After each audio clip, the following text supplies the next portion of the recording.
Assalamualaikum warahmatullahi wabarakatuh. Perkenalkan, nama saya Tina Nur Aini dengan NIM 0101210183 dari program studi pendidikan agama Islam dari kelas peminatan bimbingan konseling non-reguler. Nah, oke teman-teman, hari ini aku sudah berada di sekolah yang dituju untuk melaksanakan wawancara tugas dari mata kuliah bimbingan konseling belajar dan karir. Nah, hari ini juga aku akan melaksanakan wawancaranya nih teman-teman bersama dengan guru BK di sekolah yang dituju ini. Nah, sebelumnya sekolah yang aku tuju ini adalah sekolah MTS As-Salam. Nah, dengan begitu, mari kita lihat bagaimana cuplikan wawancara yang akan aku share ke teman-teman tentunya.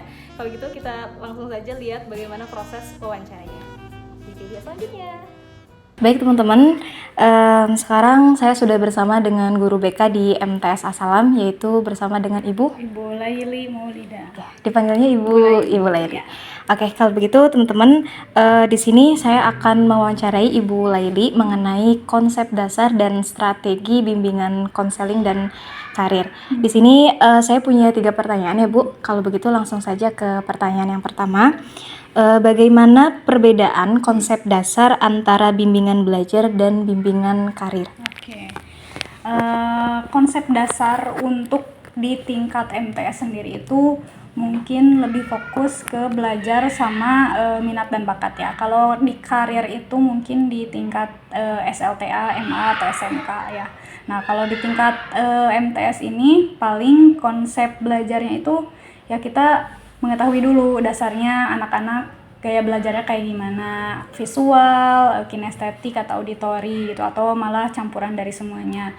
Terus di tingkat kedua kita lanjut lagi ke mulai mengulik nih gimana kepercayaan diri siswa atau gimana nih apa kendala-kendala selama siswa belajar di sini. Apakah dari kelas 7 sampai kelas 8 ini ada kendala atau ada susah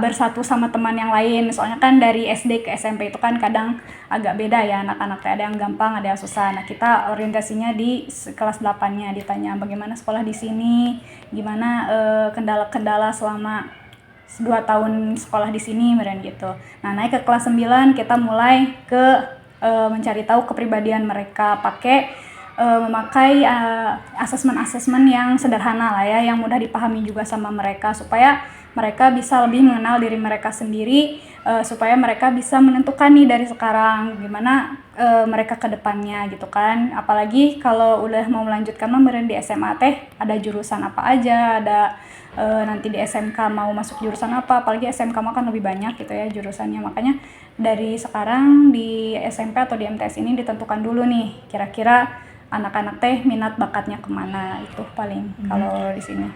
Tadi kan Ibu sebutkan ya kan kalau di kelas 7 biasanya kalau dari bimbingan belajar itu kayak gaya belajarnya seperti apa.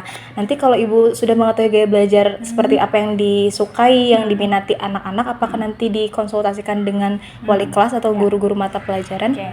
Ya, nanti biasanya setelah mengetahui nih misal kelas 7A anak dengan gaya belajar visual segini, anak dengan gaya belajar auditori segini, kinestetik segini, nanti saya obrolkan tuh ke wali kelasnya. Wali kelas ini anaknya yang visual segini, yang kinestetik segini, yang auditori segini. Nah, kira-kira gaya belajar seperti apa nih biasanya yang pantas atau yang bisa masuk untuk anak-anak supaya lebih fokus lagi belajarnya. Kalau misalnya kinestetik kebanyakan, berarti anak-anak harus banyak praktek. Misal dari SBK berarti ada praktek nari, nyanyi, misal, atau dari bahasa Indonesia ada pidato, puisi, kayak gitu-gitu. Itu sih biasanya. Berarti itu sangat membantu ya, membantu mudah-mudahan guru mata pelajaran khususnya ya.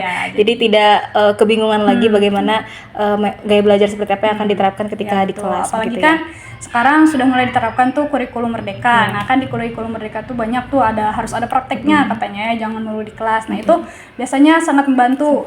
Yang visual berarti kamu harus membuat media belajar kayak gimana nih guru-guru teh biar anak-anak gampang paham. Kalau yang auditori berarti nanti harus tugas apa nih biar anak-anak tuh semangat belajarnya gitu. Ya. Baik Bu, lanjut ke pertanyaan yang kedua. Nah kan untuk mencapai keberhasilan bimbingan konseling tentunya diperlukan strategi yang baik dan implementasinya. Iya.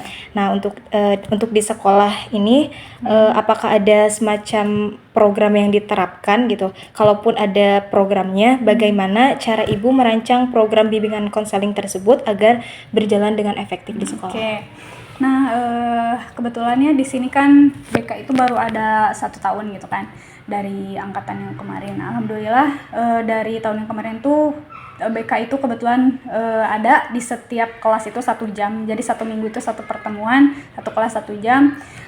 Kadang saya itu melakukan yang tadi asesmen atau kayak evaluasi nih kira-kira dari setelah belajar materi ini atau setelah belajar materi BK, beberapa materi BK, apa nih kira-kira yang menurut kalian ke siswa teh apa materi yang dapat membantu mereka gitu kan, yang relate nih sama yang mereka alami gitu, kadang gitu evaluasi. Tapi nggak semuanya lancar juga sih ya, kadang karena 1 jam itu teh kayak nggak cukup gitu, kadang saya teh banyak gangguannya juga di luar. Kadang harus masuk nih hari ini teh ke 3 kelas misal.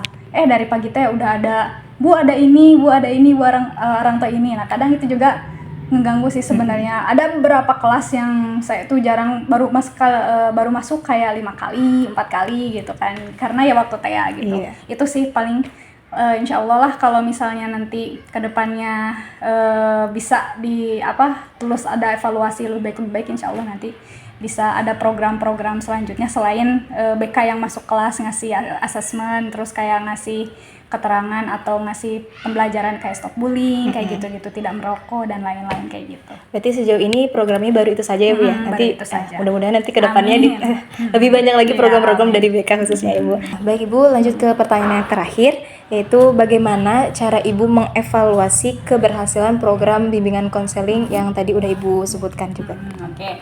Tadi ya seperti yang udah dijelaskan juga, kadang di akhir pertemuan atau di akhir semester itu nanti saya adain asesmen atau ngadain lagi kayak pendapat anak-anak nih, gimana apa lebihnya, apa kurangnya dari cara saya ngajar, atau kira-kira kalau misal pembahasan terakhir tentang kepribadian misalnya saya kasih asesmen ke anak-anak, so kira-kira yang belum menentukan kepribadian kamu tuh apa aja, nanti saya kasih asesmen, kasih kuesioner, dikasih pertanyaan-pertanyaan, nanti hasilnya dihitung, oh berarti kamu kepribadiannya ini gitu. Tapi itu juga pakai satu teori dari satu tokoh gitu. Jadi paling itu sih kadang mah dikasih, kalau kayak pelajaran biasa mah UTS-nya lah gitu ya, dikasih evaluasi soal-soal kayak gitu di akhir mah, atau enggak nanti saya tanya langsung lisan, gimana materi ini kamu paham enggak, terus apa yang